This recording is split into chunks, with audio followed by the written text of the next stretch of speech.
Hey, it's Mike Stiles. Here's the Content Marketing Quickie for the week ending August 18th.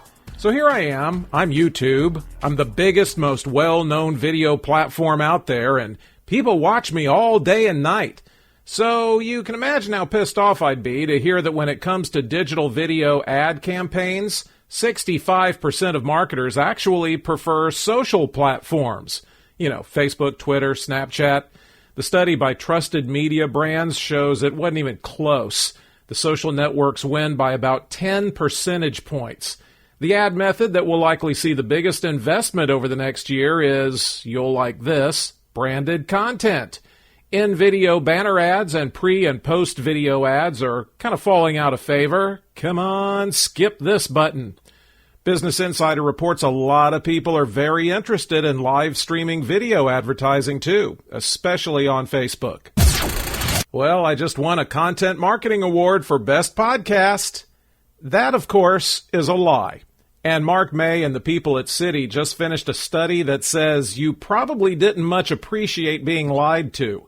They found 48% of U.S. Internet users felt deceived by clicking on a commercial that they thought was news or commentary. Now, in my defense, I didn't deceive you. I just blatantly lied to you. If you play people for fools or trick them, odds are good they won't think highly of your brand. But writer Miles Udland wonders about the 32% who did not feel deceived. Huh? Were they so happy with the ad they were tricked into that they actually bought something? 20% said they didn't know if they felt deceived. How can you be that out of touch with your feelings? I don't know what I think. I don't know how I feel. Help me. Getting your content shared might be the goal for some of your campaigns, so listen to what Fractal and BuzzSumo's study of the most social shared articles from December 2015 to June 2016 turned up. Now, first of all, it's getting ridiculous how dominant Facebook is for sharing. It has 90.2% of all social sharing. In second place is Twitter, way back at 6.1%.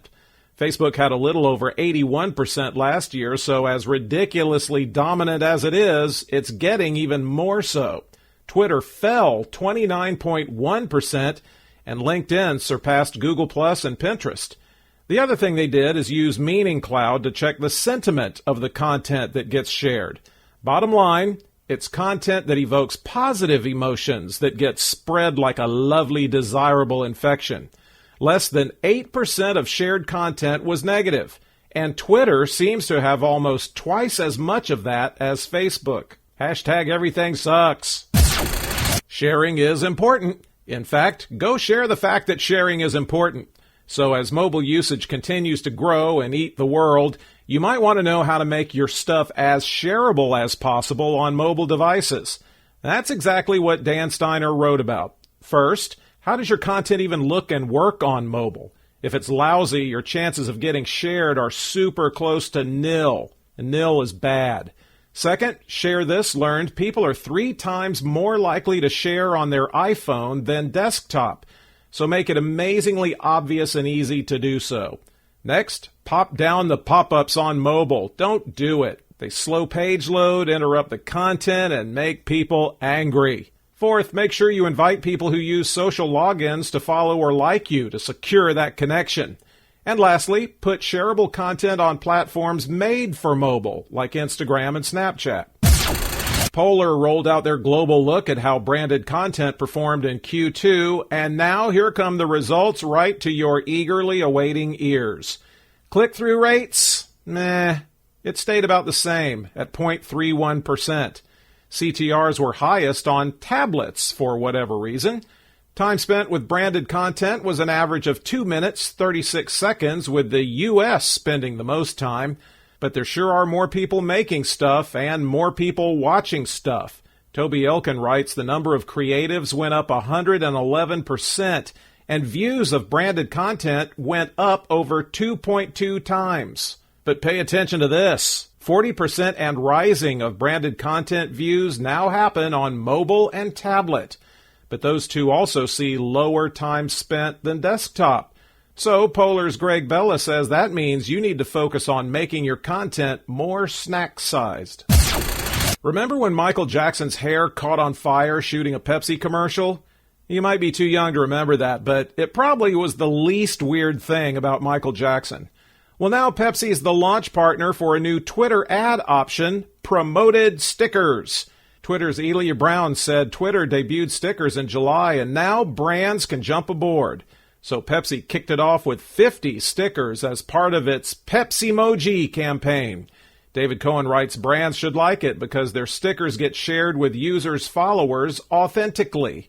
And the stickers are a visual hashtag, so if a follower taps the sticker, they'll see more Pepsi-stickered photos and the brand will see them. And then, my God, the amount of Pepsi that will get drunk. If one is to believe Twitter COO Adam Bain, hashtag stickers have already been a big hit with tweeterers. Well, the news doesn't get any better for Google+. After September 12th, Google Plus Hangouts on Air will no longer be available. Emil Protolinsky writes that Google made that announcement as quietly as they could, but here I am telling you about it, so it wasn't that quiet. It's not like it should come as a shock. Google has been uncoupling its services from any Google Plus requirements since about summer of last year, so now they're doing the same to Hangouts on Air. Two things to know. Hangouts on Air will still exist, it just won't be attached to G+. You can't use it to schedule new Hangouts on Air. The second thing is that even though it will still exist, Google wants you to use YouTube Live from now on, which Google rolled out just 1 year after they made Hangouts on Air available to everyone. Introducing, for the first time ever, so that you can stop holding your breath now, it's video ads on Pinterest. They're called promoted video ads. And what makes them Pinteresting is they have featured pins in them, so hopefully viewers will do something after seeing the videos. Millward Brown studied the new ad unit's performance and found they delivered significant brand lift metrics across several verticals and were 4 times more memorable than ads without videos. Guinea pigs included the movie The Secret Life of Pets and Old El Paso. Old El Paso's Meredith Schaffner said, "Our customers come to Pinterest with high intent, and the ability to show a recipe and our products through video is a unique opportunity." Pinterest Mike Bajoli says now the 67% who say Pinterest videos make them want to take action can click and start doing just that with brands' products and services. That's that. The transcript is at MikeStiles.com.